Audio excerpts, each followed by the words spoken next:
Hello and welcome back to Redefining Moments. I'm your host Kelly, and today I will admit I probably come to you from a heavier standpoint. Now, I've just finished watching a movie.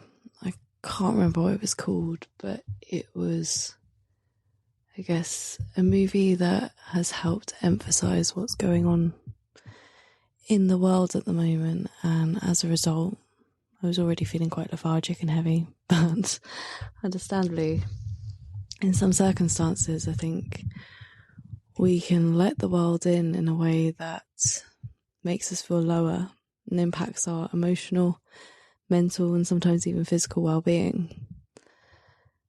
And I think I feel a lot of pain for the world at the moment. It doesn't mean that we live in a bad world. It doesn't mean that we have to prioritize the hate. But I think there is so much going on that is almost undeniable. And if I look back at the history books, I feel like we're repeating the same history over and over again. And one thing I feel personally deep down is often in times of disagreement or suffering, I feel that so many of us react from this place of pain, which leads to more aggression and more hate. And I feel this hate just breeds more hate. It bleeds more pain and suffering into the world. And I think in these moments it's very hard to remember and see that the good in the world does actually exist. We just might have to look a little bit harder to find it. And there was a book I read earlier this year earlier last year actually, called The Fearless Heart. And it was written by the Dalai Lama's translator. I know he has more of a role than that. Thumpten Jinpa. And it's a really beautiful book. It highlights the importance of compassion in the world. And I think there's a lot of reminders for myself recently of how important that compassion is, how important it is for us to see the humanness and understand that we all, under the surface, want the same thing. We want fulfillment in our lives. We want joy in our lives. We want love. We want to be free from suffering. And I think at the core of so much of our pain is actually just wanting to be seen, heard, appreciated, and valued. And often that might come from our rights as a human to be understood, or our perspectives of the world to be seen, and for people to see things in the same way. But I think for myself as a person, I've always ended up feeling a bit like an outsider. And as a result of that, I always want to see the good in everyone. I always want to see and understand the perspectives, or why someone might have behaved a certain way and why someone might have done something. And I think this is key to a lot of why so many of my interactions are very personable, very human-centered. Even when someone shouts at me, it doesn't mean what they do is right. But it also means that I'm able to look beyond their behaviour and their actions and kind of understand a deeper meaning to this. And it leads into something called non-violent communication. It's often not taking the aggressive side of a situation, or the side that you don't agree with, and looking beneath the surface of what is it the other person needs right now, and how can I help them with this, or how can I support in this, or what is it I also need, and how can I redirect the conversation towards a shared goal or a shared agenda. And I think this is so key to conflict resolution, to understanding other human beings, is actually looking beyond our own identity, the thing that we feel threatened by, and actually responding to the situation in a way that actually, what is my wider goal, or what is it I actually want from this conversation? I remember there was a circumstance quite a few years ago now actually, where someone didn't know my sexuality and started essentially saying that bisexuals didn't exist or something like that, and sharing their viewpoint to me. And instantly I reflected and realised on the fact that I got very agitated in that moment. I got defensive. I almost had to instantly tell them, well, I'm bisexual, so how dare you? And the truth is, I didn't need to defend myself in that moment. And because I was coming from a place of defensiveness, I potentially risked impacting that conversation and actually stopping it from being an educational moment. In that moment, I could have approached that person and said, well, actually, do you know any bisexuals? And they might have said no, or they might have said yes, but, and given me their opinion. And from that, I could have actually understood more about this person's viewpoint of the world rather than trying to defend my own before I've really had a full understanding of the other perspective. And this can be the case with so many of the scenarios that we face quite commonly in our lives. Forgetting the bigger acts of conflict within the world, or like disagreements, let's say, we can also think about the minor disagreements that we have every day in our life, or the minor interactions where we assign our own meaning onto someone's action. So it could be that someone hasn't messaged you all day, and instantly you see that as a form of rudeness or rejection, especially depending on where your own mindset is in. But the truth is that person could have been mugged. Their phone could have been taken from them, and they're actually having their own miserable day trying to figure out how to find their way around a new area without their phone, or a new country. I think that's generally happened to someone I know. They left their phone in an airport and they were meant to be meeting a friend. They left it in the toilet. Someone stole the phone. And then they were unable to meet their friends. And can you imagine what their friend's perspective would have been of, why isn't my friend messaging me? It could be as simple as they're just busy. It could be that they're mad or something's happened and they're withdrawing. But the truth is, we never know the full narrative of another situation until we ask, until we have a conversation, or until we act on something. And yeah, so much of our own narratives and own internal monologue can interpret the world in a very certain way. I remember I was dating someone recently, and I will often refer to my dating experiences in these podcasts, because for me, that is probably how I learn a lot about the world, is through my interactions with other people.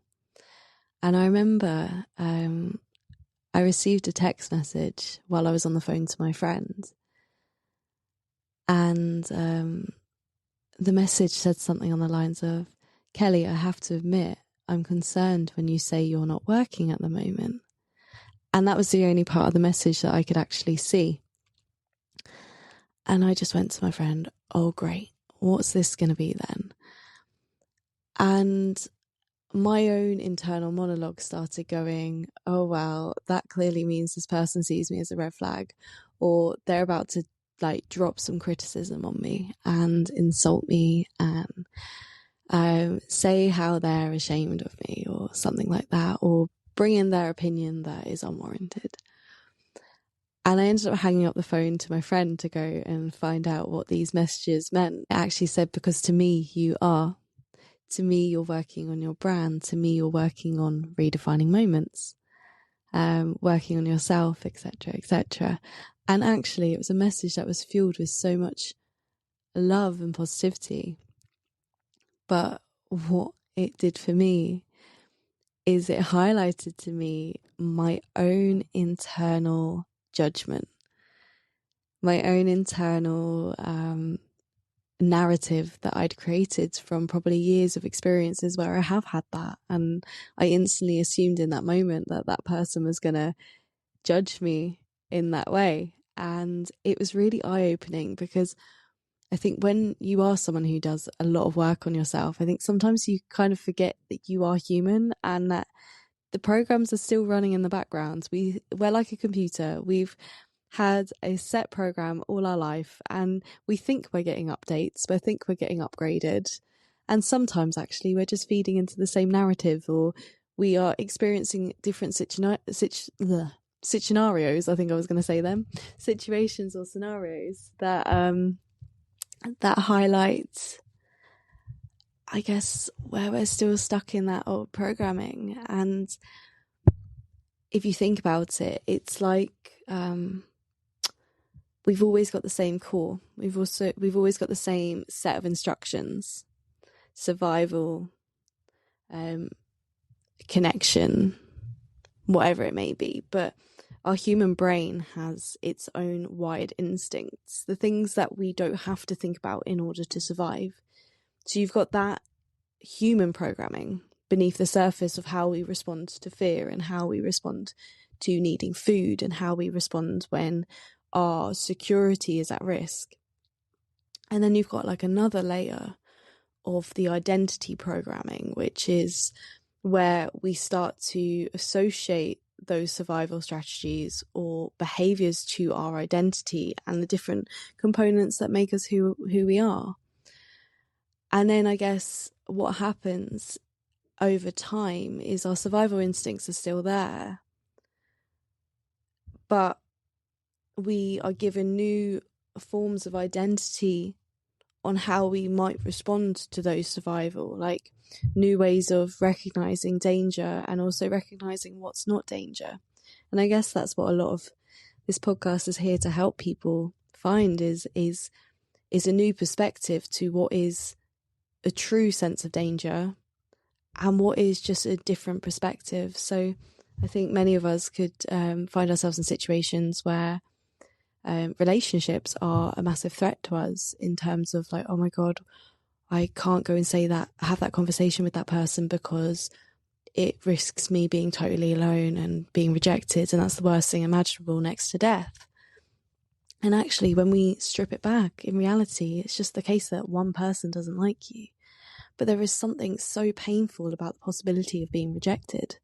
There's something so painful about the possibility of not being liked by another human being. And in truth as well, our exposure is so much wider than it normally is. Our tribes are bigger.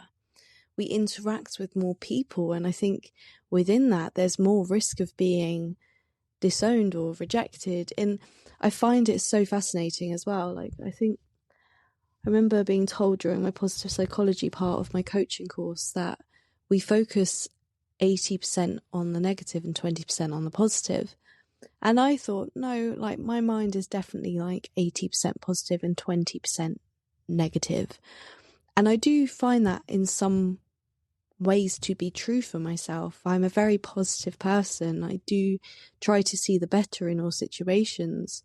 But also when I'm more tired and I'm more fatigued and I'm experiencing more hardship in life, but also in general, like if I'm going on my social media accounts, for example, and I see someone insulting people who are queer or like just sort of different backgrounds, I will instantly go to the comments, and rather than looking, oh, look at all the amazing positive comments that people are offering, I almost instantly want to look for the negative. And I'm like, but why?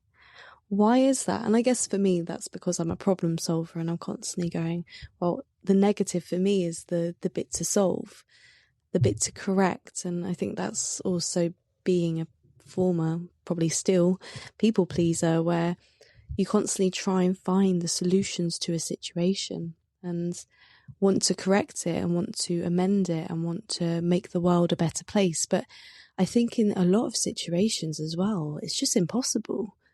It's totally out of our control. I can't make the entire world happy. And I think going back to what I was talking about at the beginning of this conversation is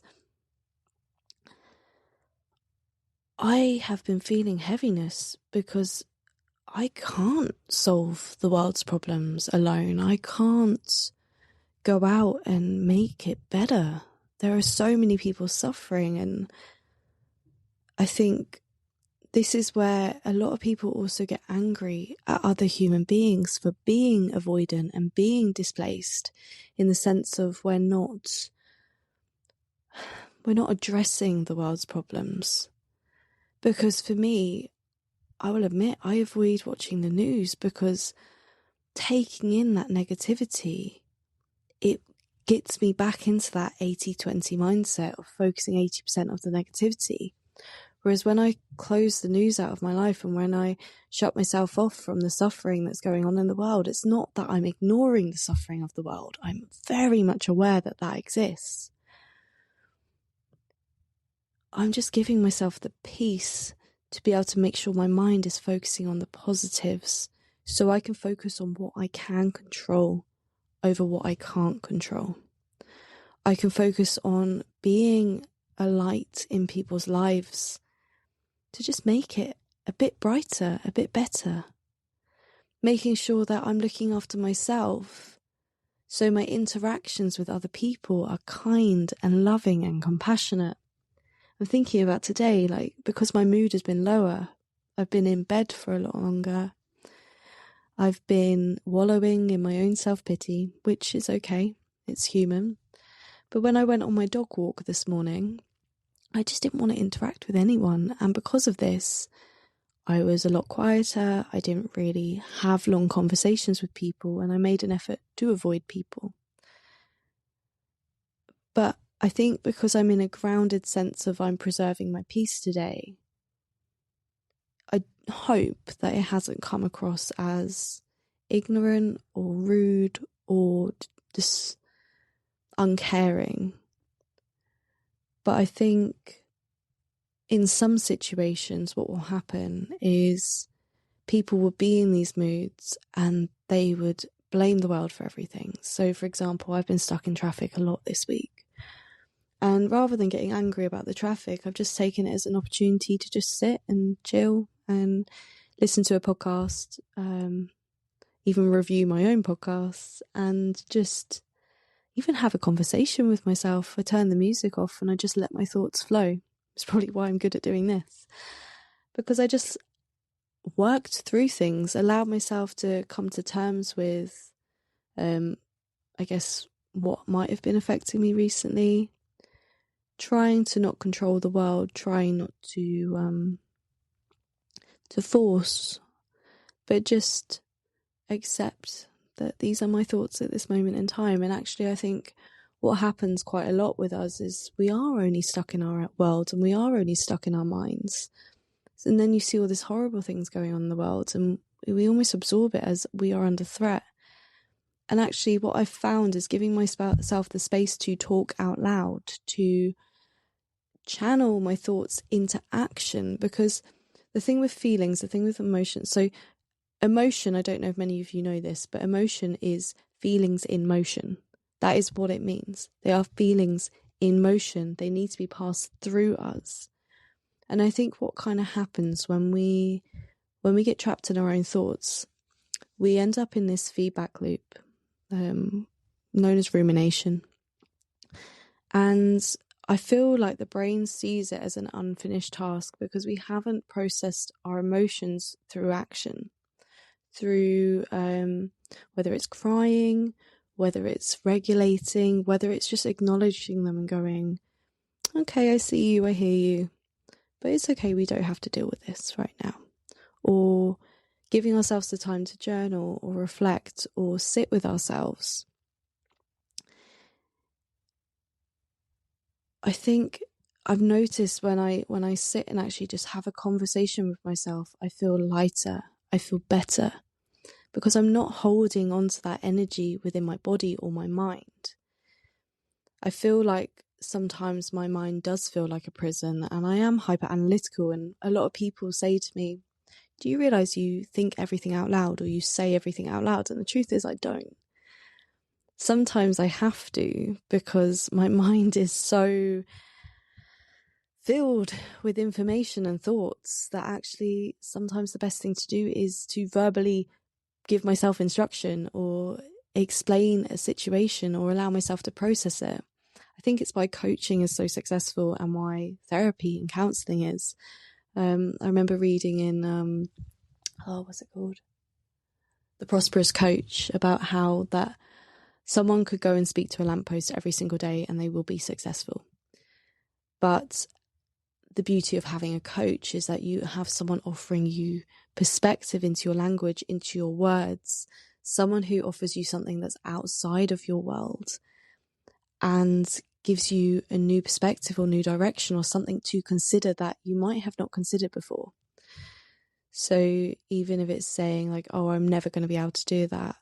I think there was one thing recently that someone said to me, and annoyingly in this moment, I can't remember exactly what it was, but I remember the impact it had on me because I'd said something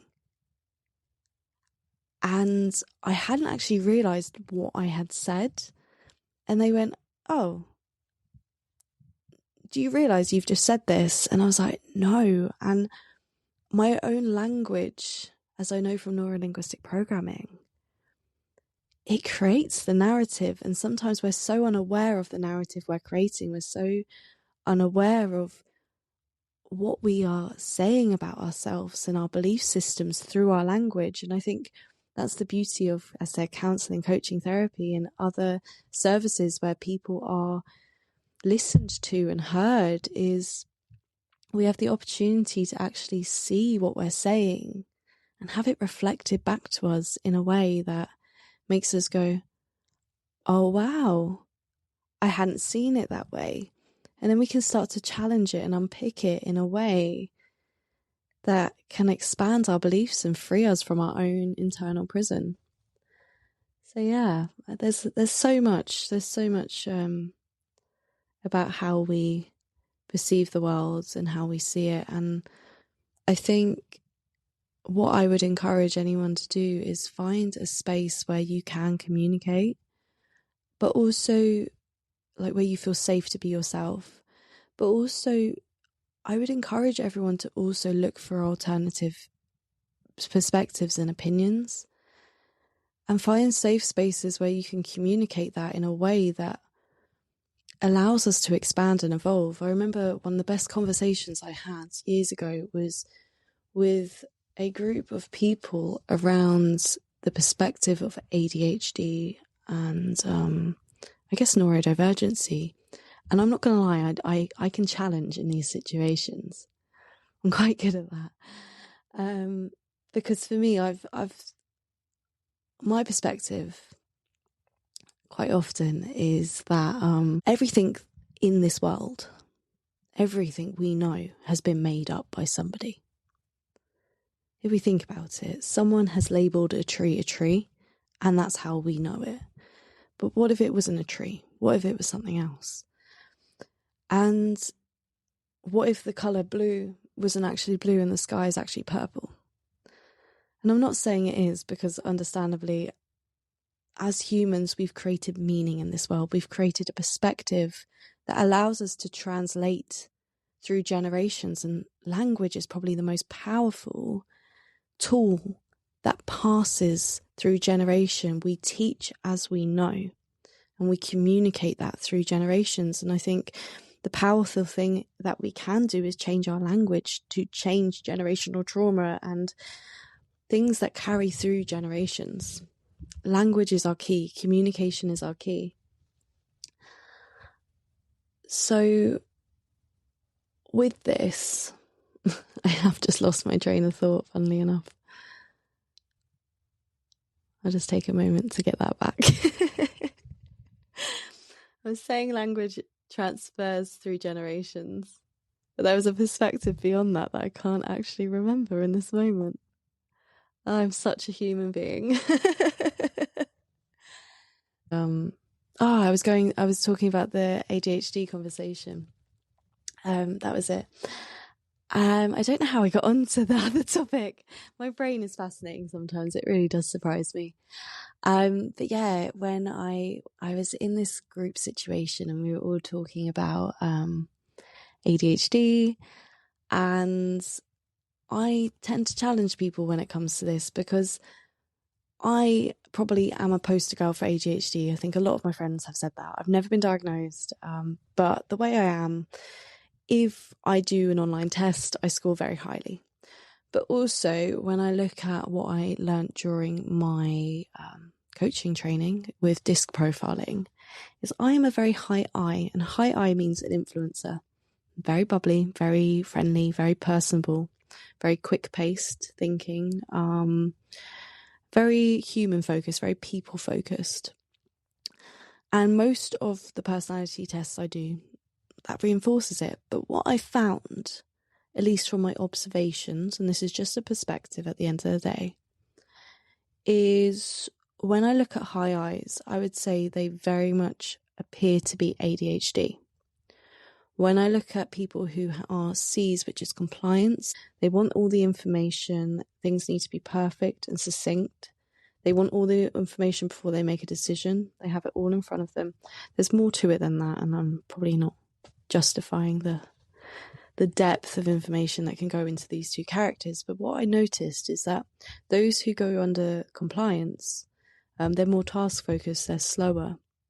And I'm not saying all ADHD or autistic people are, but I would say, like, from what I was seeing in the description, it did resemble a lot of what autism looks like within society. And they probably come across as very autistic, high C's. But then myself as a high I also comes across as probably very ADHD. And then I looked at the combination of these different characteristics, and I would say people that have a C and an I or an S within their profile are probably AU ADHD. And it just got me thinking about how everything in our language is made up, as I was saying. And actually, these diagnoses are made up. Someone has got research and evidence, but I was reading Change Your Brain, Change Your Life, referencing a lot of books today, but Change Your Brain, Change Your Life. Dr. Armin scans the brain and looks for patterns in the brain. He uses something called SPECT imaging. And he says that when it comes to our brain, psychotherapy and like anything to do with the brain, when it comes to our behaviours and moods and responses to the world, it's the only area we don't actually look at the organ that we're treating. That was what he says in the book. And he found patterns in certain behaviours with ADHD, and I'm actually like, well, unless someone scans my brain, I'm not going to class myself as ADHD. I will joke and say I align with certain qualities of ADHD, and there are days where I'm very focused, very driven, very in tune with what I'm doing, and I'm hyper organized. And then there are days where I'm literally like, where has time gone?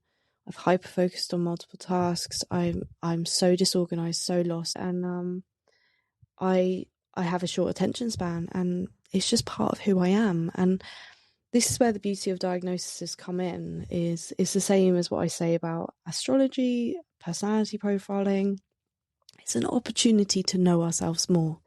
It's opportunity to expand our identity and understand who we are beneath the surface. But I think the risk sometimes is it boxes us in even more, and especially when it comes to diagnoses of our children. I see it a lot where people are like, oh, my child has this. And actually, I think we risk creating a complex for our child, an identity which restricts them rather than expands them, depending on how we approach the situation. I think growing up, I think we all have it, where a parent or someone says something, and the more people that say it, the more you believe it, and you think it's something that needs to be fixed and needs to be solved. And this is what happens with that conversation that day about ADHD. Is I challenged it with people and I explored their backgrounds, and I said, well, how many of us are big personalities in this room? And a lot of them were. And I said, and were you in a family where you were too much or too loud, or you had to learn to adapt because your behaviour wasn't understood or accepted? And a lot of them put their hand up. And funnily enough, we all had the same diagnosis, the same human design as a manifesting generator, the same characteristics when it comes. I think most of our personality profiles are the same. We all seem to be campaigners and ENFPs and all this. And I think we don't always have to label ourselves. We don't always have to diagnose ourselves. And I think labels are great as long as they don't restrict us. For me, labels have been amazing at helping me understand my identity and to go deep into knowing who I am under the surface. But at the same time, there is a certain point I get to where actually they become a restriction. Like I said in the situation, that was a big realization. Actually, I was too identified into my sexuality. I was too protective of it as a title that it actually stopped me from having a human conversation with someone. And I think that's the thing about our beliefs and our identity. We can get so engrossed in the identity or protective of it, protective of the label, protective of our humanness, but also defensive in a way as well, because we just want to be seen, heard, and valued. And how dare you not see me, hear me, or value me?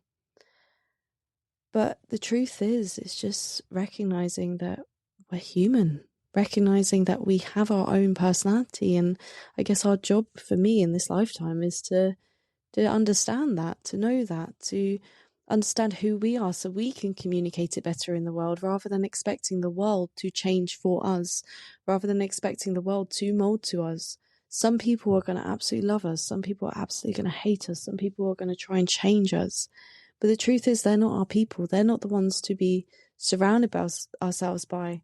The people I would say we want to surround ourselves by, the people that are willing to listen, the people who don't change, but offer us a different perspective and accept us for who we are, but just allowing us to be who we are, and also going, well, it could also mean this. But that's just, once again, my opinion, my perspective. And I personally want to be surrounded by people who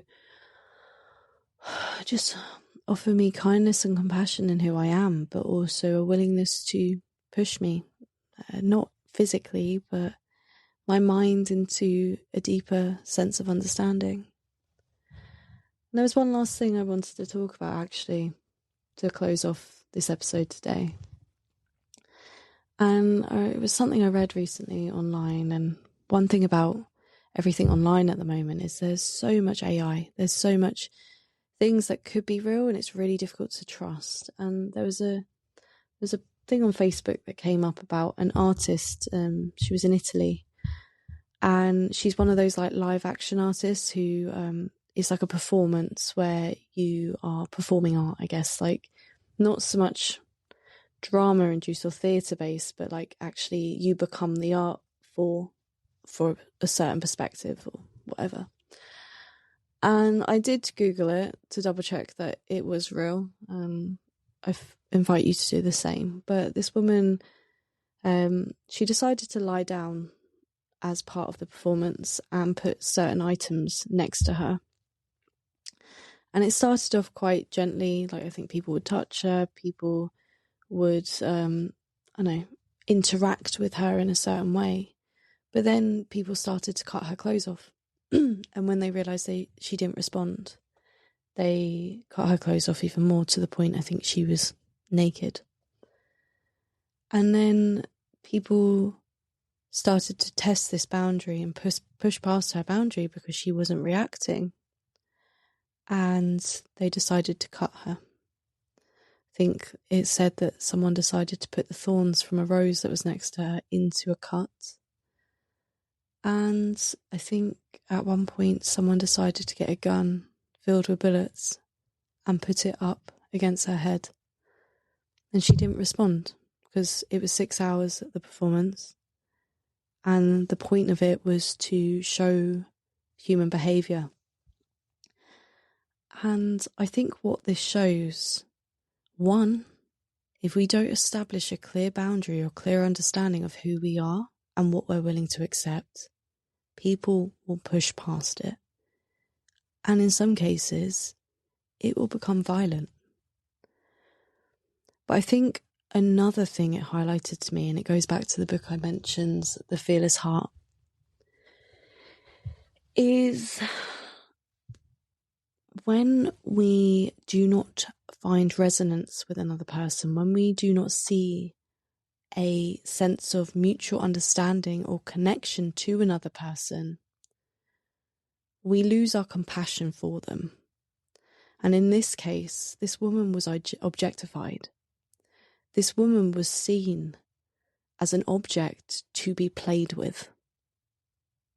And as a result, people acted violently towards her. When she stood up at the end of her performance, when it was over, she got up and people ran away because suddenly she became a human being to them. Suddenly, their actions had consequences.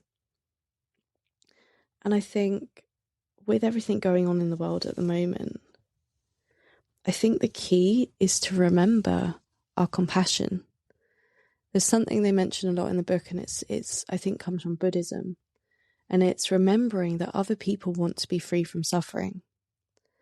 That other people too want to be loved and to be seen and to be valued. That they want to be free from fear and pain. And I think when you start to recognise that, you start to realise that actually that other person who you thought was so different from you was really no different at all. And I think it's so easy for us as humans to see others' differences and use that as a reason to cause pain and suffering.